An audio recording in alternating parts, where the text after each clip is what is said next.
مرد تو بازاروں میں گھومے اور عورتوں کو پردے کی چہار دیواری کے اندر قید کر دیا جائے. یہ کہاں کی عقل مندی ہے کہ عورت کو گھر کے اندر گھسا کے رکھا جائے؟ جس خالق کائنات نے اس کو بنایا ہے اسی نے ہمیں حکم دیا ہے، اور اس کے اب ہم اگر عورت کو آزاد کرتے ہیں تو فطرت کے ساتھ بغاوت کرتے ہیں اور قدرت کے حکم کے ساتھ بغاوت کر رہے ہیں، کیونکہ وہ جانتا ہے کہ عورت کو پردہ کیوں کرنا چاہیے، عورت کو گھر میں کیوں رہنا چاہیے. وَقَرْنَ فِي بُيُوتِكُنَّ میں کیا مصلحت ہے، یہ وہی جانتا ہے جس نے عورت کو پیدا کیا ہے. کیونکہ دنیا کی زندگی کے دو نظام ہیں، ایک باہر کی زندگی اور گھر کی زندگی. باہر کی زندگی کے نظام کو مرد سنبھالے اور گھر کی زندگی کے نظام کو عورت سنبھالے.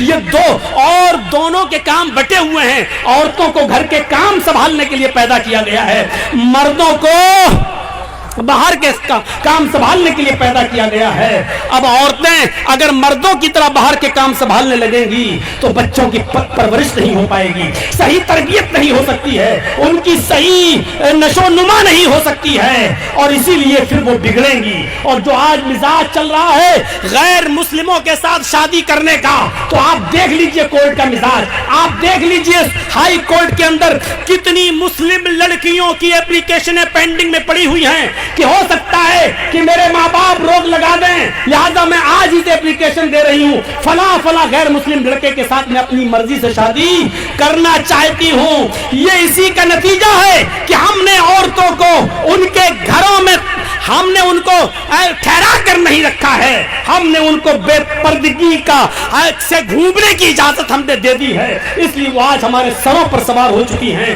میرے پیارے ساتھیوں، ورنہ یہ عورت جو کبھی گھر کی ملکہ ہوا کرتی تھی اور تربیت کیا کرتی تھی موطا امام مالک کی، وہ حدیث اٹھا کر دیکھیے کہ ایک صحابیہ ہیں جن کے گھر میں ایک بچہ پیدا ہوتا ہے. جب وہ بچہ پیشاب کرتا تھا تو وہ صحابیہ کہتی کہ میں اپنے بچے کی شرمگاہ پر پانی ڈال دیا کرتی تھی. وہ بچے نے جب پیشاب کیا، صحابیہ کہتی کہ میں اپنے بچے کی شرمگاہ پر پانی ڈال دیا کرتی تھی.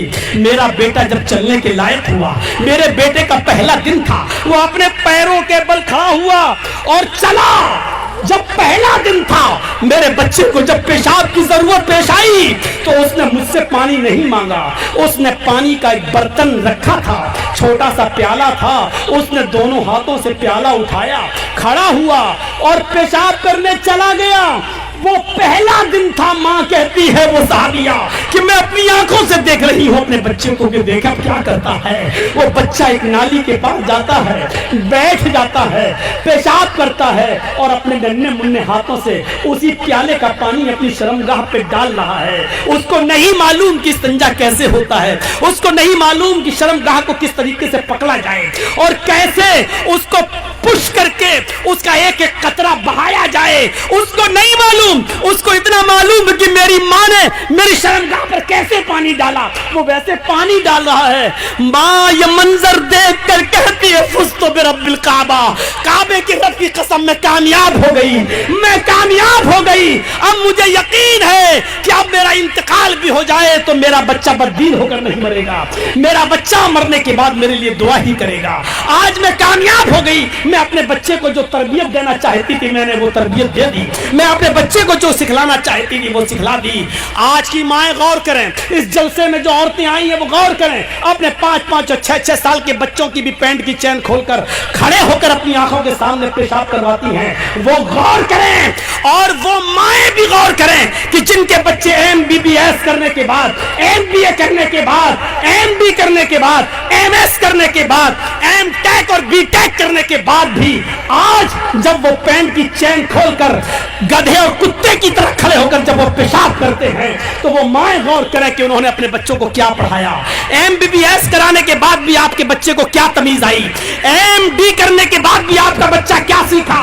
وہ مائیں غور کریں کہ MTech اور BTech کرنے کے بعد بھی آپ کے بچے کو وہ تربیت نہیں ملی جو یہ صحابیہ کہہ رہی ہے کہ اللہ کی قسم میں کامیاب ہو گئی.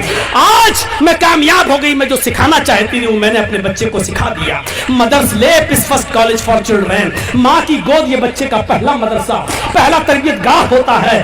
ماں کی گود سے جو بچہ سیکھے گا وہ آخری عمر تک سیکھے گا، اور ماں کی گود سے جو بچہ نہیں سیکھ سکا وہ میرے بھائیوں بڑے ہو کر بھی کتوں کی طرح پیشاب کرے گا. بلکہ کتوں میں تو پھر بھی تھوڑی سی تمیز ہوتی ہے